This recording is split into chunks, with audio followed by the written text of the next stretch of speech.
footballer la woon gën a garaaw Modou Baro ma bàyyi fil bi ànd ak mer bi jaayi cere bitigi Yaasin lañ daan dem seetaan télé pour seen doom yi ànd ak ñun sa dañ ko daan tere yaa ngi peje i taykoon di meye i iPhone mer bi dafa nit phone ndoyi dematuñ school sal bi dafa nit sofa waañ bi gas ak kuuka mer bi dafa sona toggee këriñ ak mata mën a jëndal ko washing machine.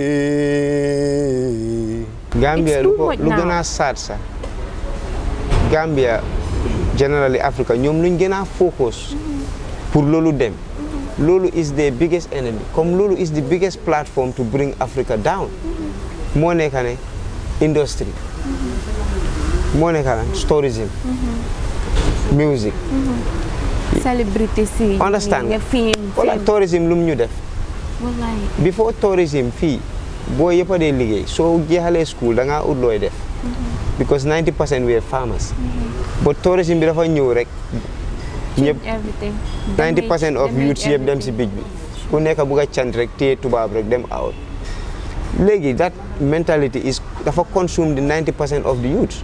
I've played more than 100 shows. I've never eat one dime of my money.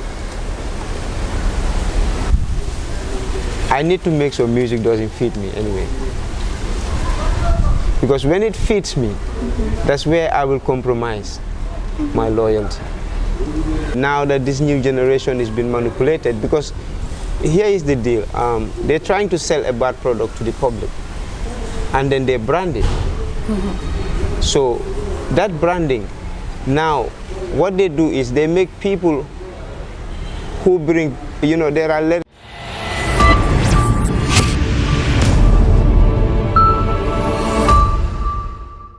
asalaamaaleykum mbokk yi ñu ngi leen di nuyu di leen jaajëfal lu bare nee naa leen ñun nag lii lañ leen amalan lépp li nga xamante ne nii comme like yéen soxla ngeen ko yéen ñi toog seen kër yi ñun ñooy daal di xuus dem fi nekk di leen ko andil waaye nag maa ngi nuyu képp ki nga xamante ne rek yow yaa ngi follow suñu media plateforme si rawatina ñu nga xamante ne nii ñooy bàyyi comments yi foofu noonu ñu koy gis ñu ni tamit di si jàngee lu bare nee naa leen bis ko lañ nekkati jàkkaarloog suñu artiste bi waaye duma def dara rek lu dul di ko bàyyi mu nuyoo ñu gën a yaatal suñu waxtaan waaye nuyu naa ñëpp bàyyiwuma kenn moo xam fu waaye mën a nekk rek maa ngi laa nuyu di la wax ne namoon naa leen trop namoon naa leen waaye xam naa ne yéen ñi yéen a ma raw ma daal di ko bàyyi rek mu nuyoo ñu gën a yaatal waxtaan bi bro naka asalaamaaleykum Gambia you know asalaamaaleykum Africa asalaamaaleykum aduna Sparklyn Black street degree general bu la remote bi just stay tuned nee na bu la remote bi just stay tuned ba tax na tey nag lu bari lañ leen amal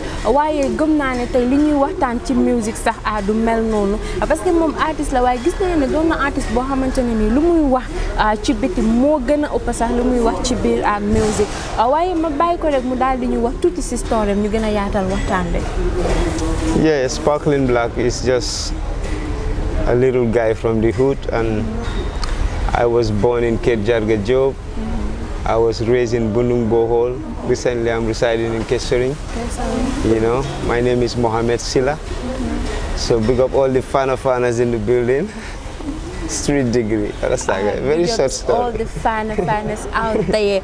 Ba tax na képp koo xamante ne nii fana nga rek man it maa ngi laa nuyu di la jaajëfal lu bare rawatina moom fu mu jógee Kër Jarga waa Kër Jarga yëpp ñu ngi leen di nuyu di leen jaajëfal lu bare di leen wax ne seen doom la mu ngi nii toog tey jàkkaarloog Awa Eva man bi nga xamante ne nii ku ñëw rek suma waxtaan ak yow soo paree danga may wax ne seytaane nga waaye loolu nag yàlla moo ko def si man ba tax na ñu commencé suñu waxtaan tey ndax mën nga ñëw tuuti sa musique sa jaar-jaari musique. Oh, music. My jaar-jaari music is a little bit funny because when I started music, I was more up to rehearsing. You know, dama nekkoon artiste boo xam ne I hate attention. Because comme suma dégloo yeneen artistes they're so perfect that, and when I listen to myself, I knew I was not even at the quarter level of where they are. So more time I go to studios, I record songs, and then after they mix it, and I will ask the producer, you know what, just delete it for me. Really? He'll be like, yeah, you're wasting money. I said, no, just delete it, because I knew, okay, this wasn't fit for me to put out there, because listening to other songs and listening to my song, I could quite tell the difference. And then what I will do, I will just know which part I need to develop from that song that I recorded. I will know, okay, the vocal wasn't good, the lyrics wasn't good. Then it's a task for me to go back and then start to see how to lobby for lyrics, how best do you write a song. And then after you know that, then you know your voice had a problem. You need to study how to put it on the right, because no matter how good the lyrics is, if the voice is not there, it minimizes the energy. Sure. You know, it's kind of distract the energy that it's supposed to spill out there. So for you to be a complete artist, you don't need to be told, because everyone knows what your problem is. You as a singer, you know when singing which areas disturb you, which notes you're comfortable with. You know what you can do and what you cannot do. So your duty is to go and rehearse what you cannot do. And that's going to make it, because you need to be amazing. You just don't need to be a singer, because there's a whole lot of singers out there. So not only singing, but in anything you do, you need to be amazing. You need to be just beyond normal, because it's very abnormal to be normal in this abnormal time. You know? And su ma ko déggee bu baax a baax lu mu wax defe naa ne li nga wax nii sax man daf ma xaw a yéem, parce que gis nañ fi artistes yu bari ñoom they don't care about yow loo wax nii. Because ñoom luñ care mooy dem si studio bi and then def lu ñoo def ñu génn at the end of the day duñ xam ne comme like ñoom lii ñu def nii waruñ koo def, waaye yow fi nga dooree nga ñu njëkk a wax te nga ne loolu dafa foni si yow. Defe naa ne doon artiste dem si biir studio fay li nga xamante ne ni mooy sa xaalis ba pare nga wëy kooku defal la everything nga ñëw ne ko delete ko, loolu ñu bari suñ ko dégloo war nañ see mun a jàngataate. waaye moom doon na koo xamante ne ni macha allah waxtaanam rek lépp lu mu mus a wax rek defe naa ne yéen ñu koy déglu am ngeen loo leen si jànge. waaye tey ji man dama jàkkaarloo ak moom bu ko laajte si musique, bu ko laajte ak nan la mel nii tey, because yombut nga nekk artiste ba pare defe naa ne comme ngay toog di wax nit ñi di la dégg, ñu bari di ko rafetlu, ñu bari duñ ko rafetlu, waaye loolu moom defe naa ne yàqul sa musical yi. Nah, it doesn't. Yàqul dara si sa music. Because it's a dafa am benn cage, like there's a cage in the game. Su nekkul game bi soo nekkee celebrity or any other public figure, there's a cage for you. Sure. Because they're trying to tell you, oh, you're an artist, you don't have to talk about this issue. You're an artist, you don't have to talk about politics, you're an artist. But then, come to look at it, when it's come to the country, I didn't see color or skill. This is our country. And if things are going right, we should uphold it and support it. And if things are going wrong, we should say it and stop it, condemn it. That has nothing to do about your field. That should not affect your field. But because politics is sensitive and you have a group of people with that party, a group of people with that party, and then each party would love you to say something that favors their party. And then for you to become a neutral candidate in all this mess, you must accept criticism, you must accept backstab and all these things. And then once you are not ready to take all this pressure, then you definitely not going to succeed. Some start to fight and then later they stop. That's because they don't really mean it, or they don't really know what it takes to, you know, because it takes a solution to carry on a revolution. Yeah, and you have to do it for the sake of humanity. Because if you're doing it for sake of money or any other thing, you will stop.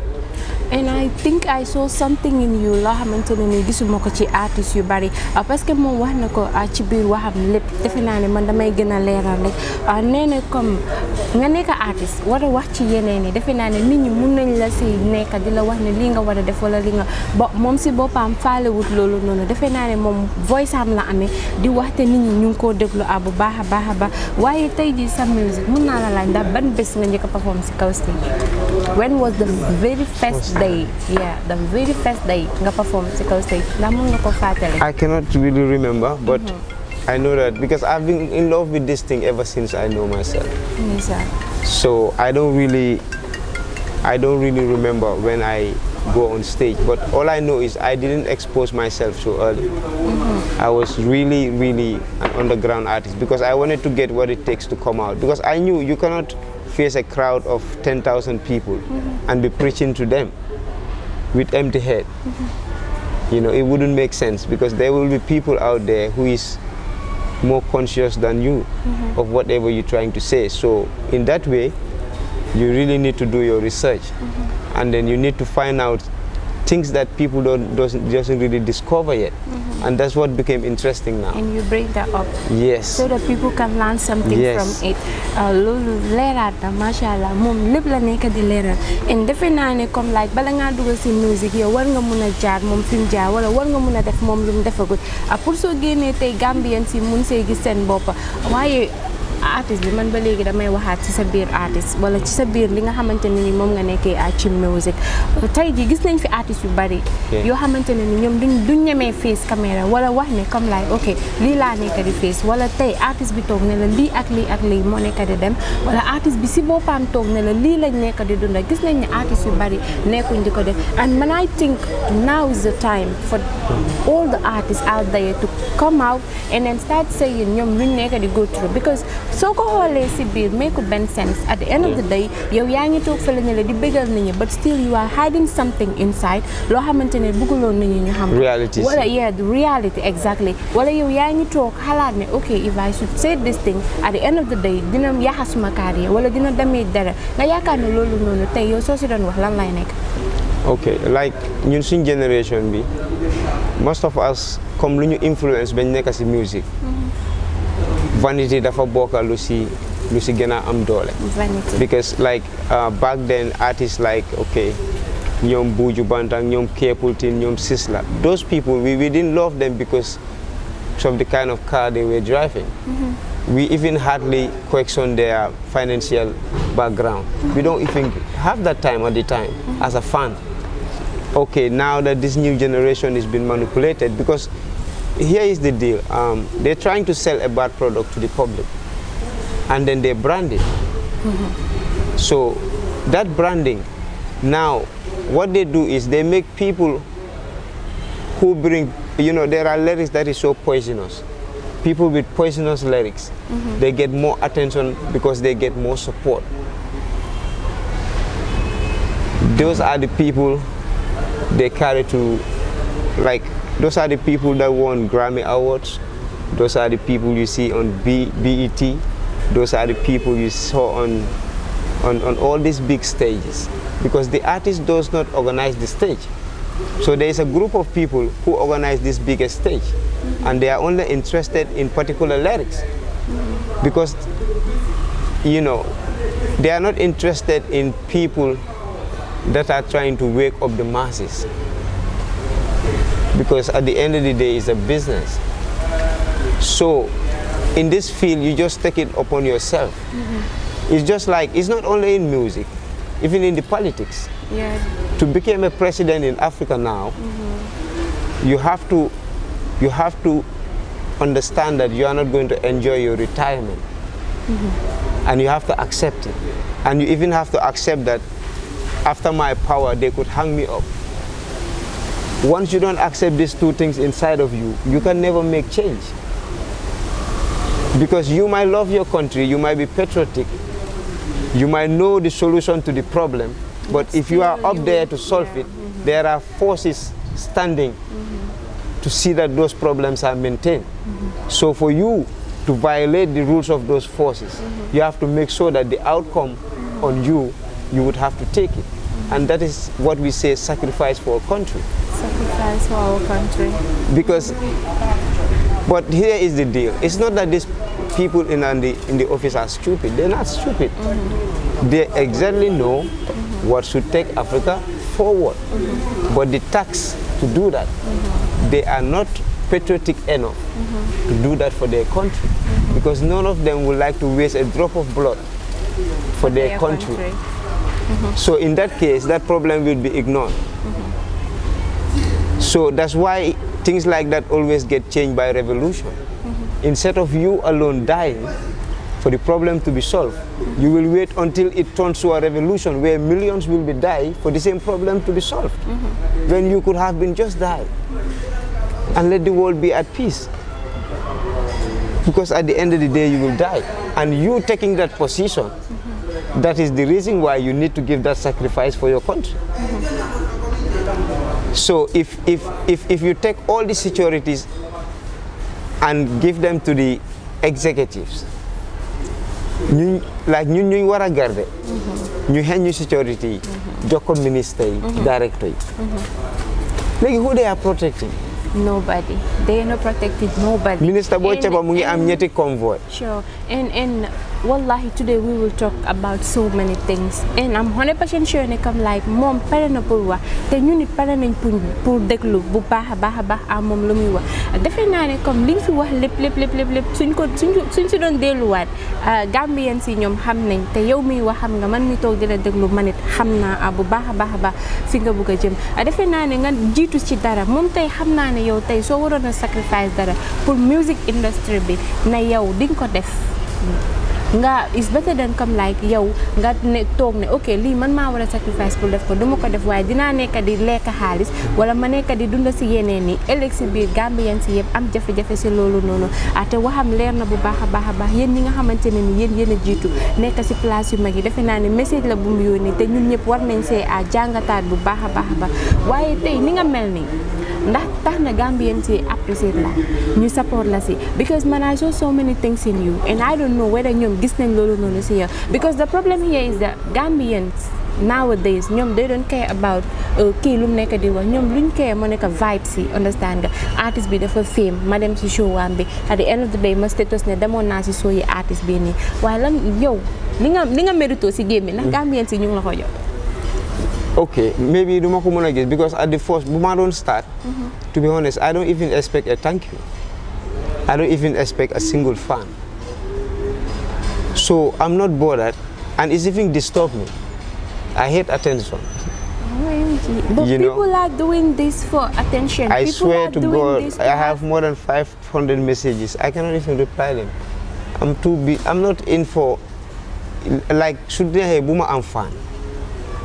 Message, No, but let no, them just no, get no, it. no, no. You know, no, it's different. Sure. Because it's not about myself. It's about the message. You can be my enemy and yet still get use of the message.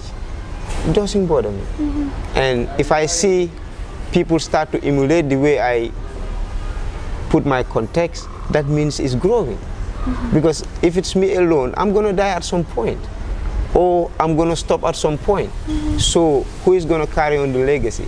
It's about influencing others. It's about, we have this project called the street degree. Yeah, that's street degree. The street degree. We have so many criminals we get retired. You know, we have so many people who do robbery, thieves and all this. Now they're not doing it anymore. Because if you're around the general and the general say born thief, then you don't want to be one of those to be born. So it's not actually for the masses. That's why, because once you start to attract fans, then you have a problem. Like, I don't have problem with fans. I don't have problem with fans. Today is my first day hearing this.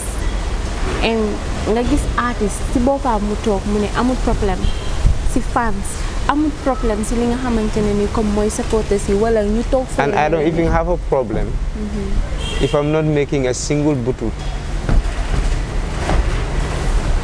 of the music I'm doing. Come on, wait.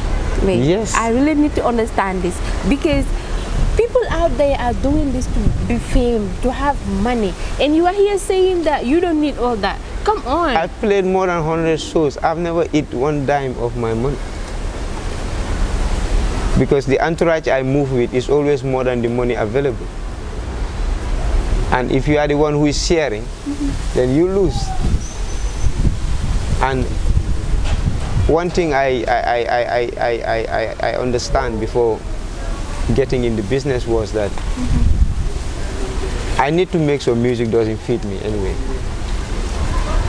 Because when it fits me, that's where I will compromise my loyalty.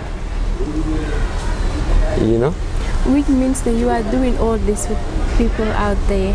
You are doing everything you can for them to learn something from your motivation words. Because man, buma setane sa video, to be honest with you, I will never hide this. Understand nga? Dama ko deglu man wow, ki artist la wala mom dafa nek di damage bopam wala dafa buga nit ñi ñu bañ ko. Because I have never in my life see somebody koo xamante ne nii ok dinañ ne artiste la at the end of the day dafa taxaw di wax ne artiste yi seen bopp lii yaa lii ak lii lañ war a def understand nga lii yaa lii mu ngee fay génn because moom si starting am bu mu waxee daf ne dafa dem studio understand nga record def everything at the end of the day mu ne kooku na ko delete but gis nañ fi artiste yu bari defuñ loolu noonu why is it man mënuma understand whether you have something different in you or is it that of course we really need to know or is it that come like there is so many things loo xamante ne nii comme yow mu ngi si yow te ñun xamuñ ko wax ñu yow yaay kan.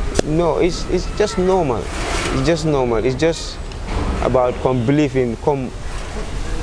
To me, I take it as a tax upon myself, and it hurts me so much if I see people taking advantage to other people. That was from birth. I hate it when I see people not growing because of a small thing. So, and we may not grow with wealth, but at least the little wisdom we have, you know, we can share it. You know, and we from the street, we have experience, we know what brings us down, we know what would have make us up. So people that are yet to pass on that lane, it's good they get a hint. Probably that could, from it, so that could make them escape.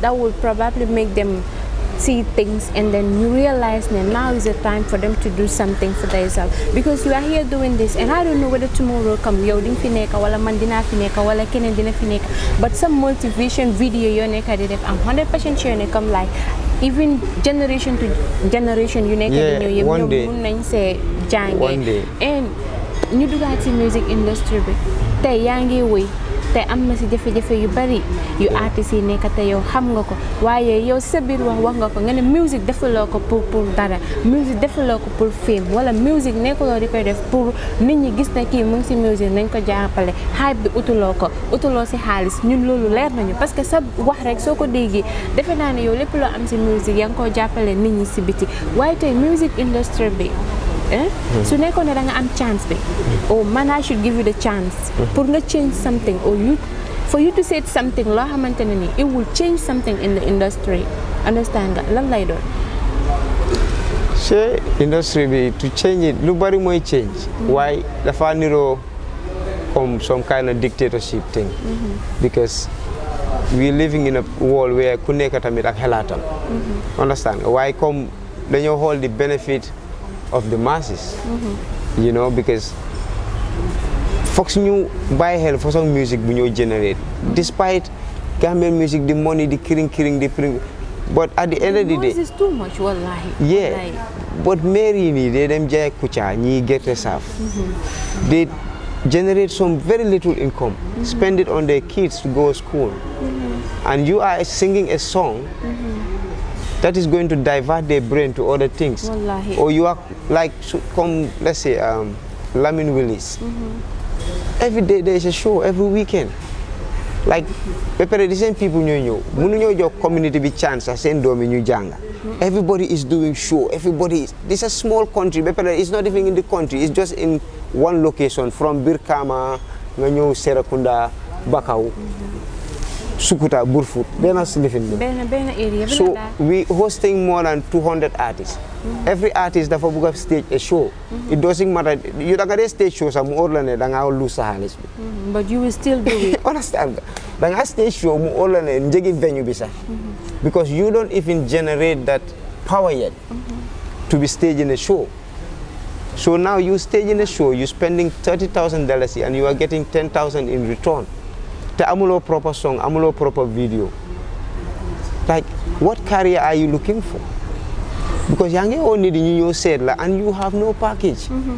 in si biir waxam am na lu am solo lu mu wax defe naa ne suñu yaay yi jóg suba di dem marché nekk si marché bi moo xam jën ngay jaay moo xam yaabuy moo xam bisaab moo xam ak lépp lu si munti yëngu maire bi mu ngi koy def ndax doomam ëllëg ci biir mu mun ko génnee ci tolof yu gaay nekk amaana sax ñoom doom bi mënu ko see génne li waaye tey ji su jàngoon waaye xale bu ndaw boo fi teg tey nga ne ko wëyal ma wëyi kii wala wëyi kële ne le daf la ko wëyal ba mu jeex te si biir musique bi su dee kooku dafa téye cigarette wala mu téye leneen nañ ma jégal ci kàddu yi maa ngi jégalu bu baax a baax waaye su dee kooku dafa téye tey di nga xamante ne ni mooy cigarette wala mu téye leneen wala paaka wala mu doxi neneen dangaa gis xale bi style yooyu noonu la moo def et defe naa ne musique bi nekkul pour yaaxa music pour jàngal nit ki la music pour nit ki déglu ko delloo si waat xelam ci àdduna la defe naa ne music yéen li ngeen am na ñu bari suñ ko amoon tey dinañ wax ba nit ñi mun na ne dégg waaye si sa biir wax nga ko da ngaa gis artiste tey mun naa jóg démba rek ëllëg mu invite la si soowam te soo demoon mu gis si boppam te yàlla xam na ne nekku ne soo yëpp la nit ñi mun a dem te Gambia tamit tuuti na tuuti boo xamante ne nii suñ ñu amoon sa maas yi 5 ba 6 nit yoo xamante ne nii wallahi dinañ mën a ceeñ lu bari waaye dangaa gis ne yaay bi dina nekk di dem school di jox xale bi loñ sax xale bi dafaa jël loñ bi di ko teg pour mun a dem si soo yi ma Samba wala si soo yi ma Demba te loolu now is the right time for us to change this because lii music mu ngi change something in us and I think we should not even allow that. Gambia lu gën a sad sax Gambia generally Africa ñoom luñ gën a focus pour loolu dem loolu is the biggest enemy comme loolu is the biggest platform to bring Africa down moo nekk ne industry moo nekk ne tourism music celebrity si understand wala tourism lu mu ñu def before tourism fii boo yëpp a dee liggéey soo jeexalee school da ngaa ut looy def because 90% we are farmers but tourism bi dafa ñëw rek ñëpp 90% of youths yëpp dem si bij bi ku nekk bugg a cant rek téye tubaab rek dem out léegi that mentality is dafa consume the 90% of the youths léegi ñii amatu bi ko xam nañ ne sooy def carpentry work pour nga dajale dem out it might take you 10 years it might understand waaye Samba dem na si bij bi téye na benn meeri tubaab ta dem na England everybody park dem si bij bi so now we have no skills ba pare bëgguñ liggéey sax because Gambia dafa mel ni transit pour youth si kenn bëggut a start anything solid because yaa ngi foog ne booy mun naa start lii sax su ma am yooni tukki non understand nga Gambian si defe naa ne am nañ xeli liggéey understand nga am nañ ko bu baax a baax waaye fake life bi ak si affaire industrie bi mooy lu ma laa wax industrie bi dafa am lu mentalité bu mu fi dugal because sa waay boo xam ne ni yéen a graduate andoo school mu dem si bij bi within 1 year mu am tubaab mu dem kooku jëndal ko kër o jëndal ko moto understand you see his life change thinking capacity bi man I really can understand his life change waaw because xam nga la xew su nekkoon ne lii si dëkki tubaab bi la moo xew tubaab bi stop nañ ko su nekkoon ne tubaab bi ñun suñ maire yi ñooy jógee fii di dem ci tubaab bi di nekkaa seen xale yu ndaw yi stop nañ ko yàgg na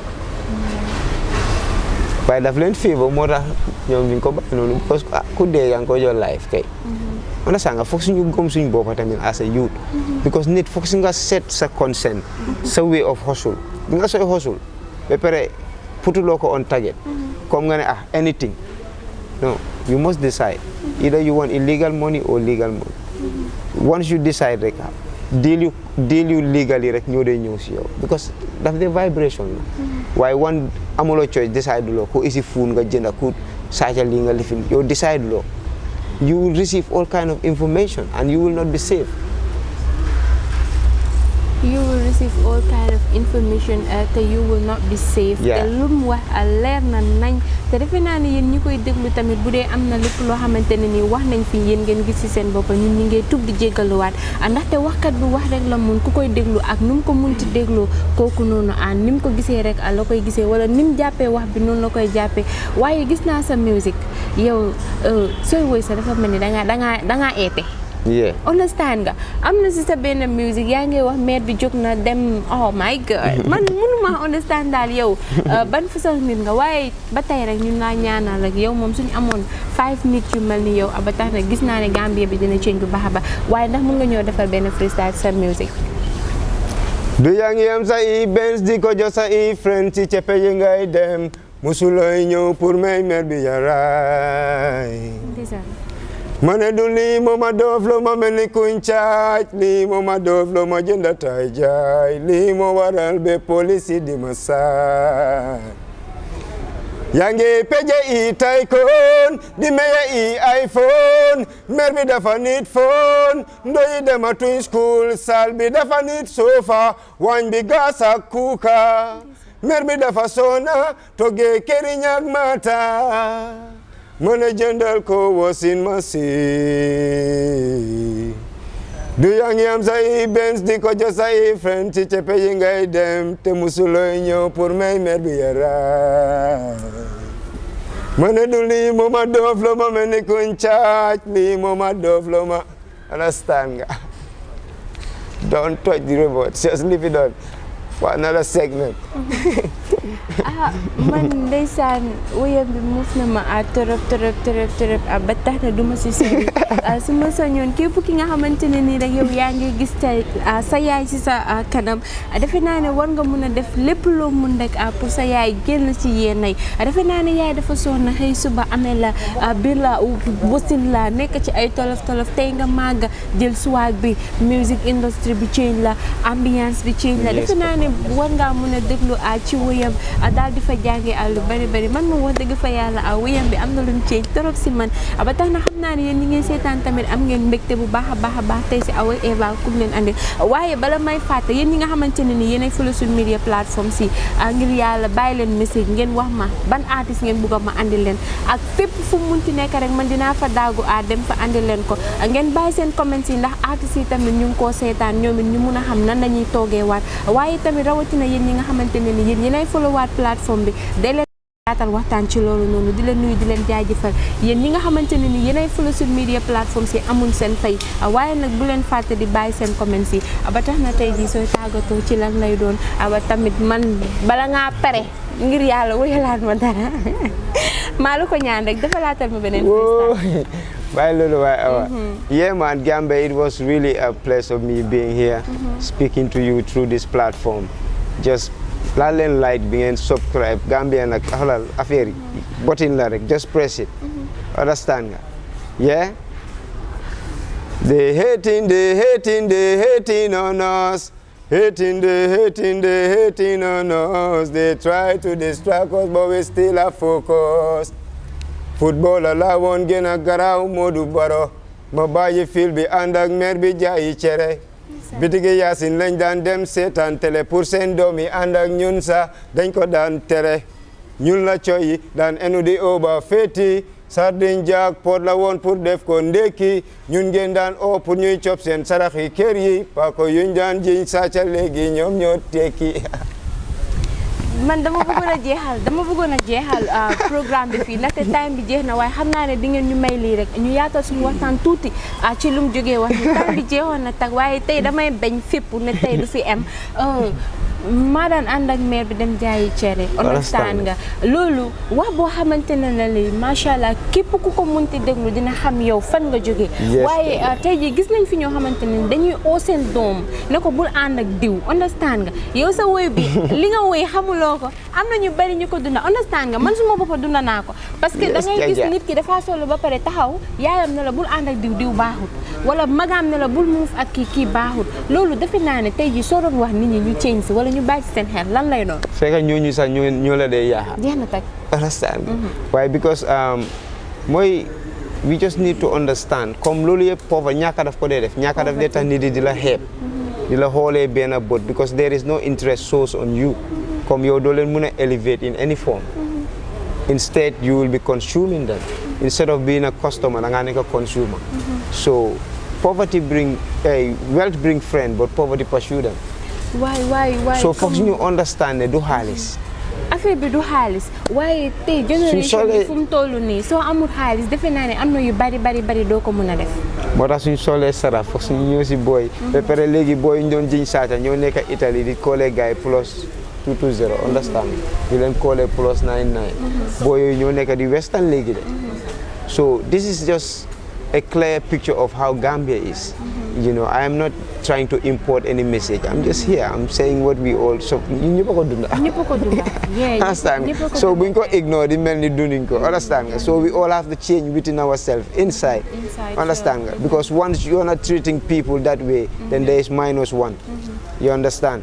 Why once you get jël xaalis teg ko si place fu nekk then nu ñoo def dañ ko ut anyhow because léegi pour nga fit in su nekkee ne dafa need ticket dañoo jënd ticket because we have to fit in so naka la ñu amee xaalis si ticket bi bu leen ñu ko laaj waaye the pressure you put on us to go and look for that money that's the root cause of everything yes man and I think léegi now is the right time for us to change and ci biir woy bi waxaat nga ko nga ne ñun ngeen daan oo ñu ñëw lekk seen sarax yi ate defe naa ne léegi am na kër yu bari yoo xamante ne nii dañ ko dunda nañ ko wax rek ca dee léegi capaloon nit léegi sarax sax soo ko génnee daf day jafeñ ko nit yaa ngi gis seen boppa ñu ngi gis seen boppa because yow bu njëkk da nga naan gis ne diw am oote na sarax xale daw dem nekk fa waaye léegi ñi nga xamante ne ni sax duñ am lu ñuy jox seen doom yi ndékki dañuy téye seen doom yi bañ ñu génn dem lekki sarax parce que dañuy wax ne loolu suñ ko defee xeebaate la ndaxte ñoom ñi am ñoom ñoo dugal loolu noonu ci biir ab bëti ñu ñàkkay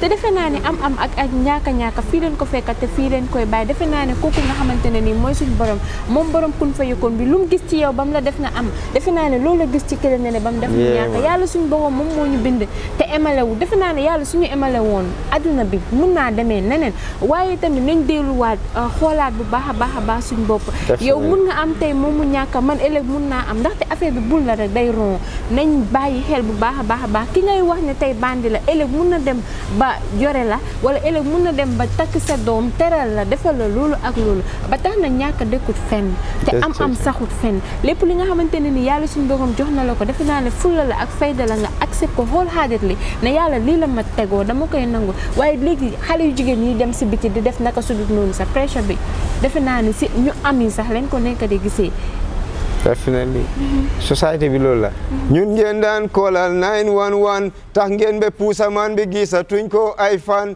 6 months profit la coy yi buub si benn fan aussi na empty land bi si boo yi lam koy sampe ñu am fii ñu am fii kay nañ fi am ba tax na wax na coy booy dañ fi samp empty land yu bari nag léegi dafa doy wax na si coy yi wax na si ñëpp wax na si ñëpp defe naa ne vidéo bi ku ko seetaan rek buñ si waxee dara loo xamante ne ni waruñ koo wax ñu nit leen rek ñu ngay jégalu man it maa ngi daal di tàllalaat suma loxee rek di jégalu ndaxte waxkat bi moom bu yaramam tàngee day wax rek lépp loo xamante ne ni wax nañ ko fi mu doon loo xamante ne ni neexu leen ñun ñu ngay jégaluwaat rek di leen baalu àq waaye nag Gambien si lii lañ soxla te defe naa ne Gambie bi sax lii la soxla suñu amoon yeneen 5 wala 6 nit yu mel ni defe naa ne suñu réew mun naa change tuuti moom it ñu ngi ko daal di jaajëfal di ko wax ne fu mu teg tànkam noonu la rek bu mu mus a teggi wax na si coy yi man nag dama ragal coy du ma ñemee xuus si loolu noonu lu bari moom moo am fit bi wax na ko ba tax na ñu ngi leen di jox dig daje di leen jaajëfal yéen ñi nga xamante ne ni yéenay like di partager suñu ay vidéo rawatina yéen ñi nga xamante ne ni yéenay bàyyi seen comments yi waxaat naa leen ko yow mi nga xamante ne ni yaay seetaan ak artiste bu mu bëgg a doon rek yow bàyyi sa message suñ ko gisee dinañ dem seeti artiste boobu noonu incha allah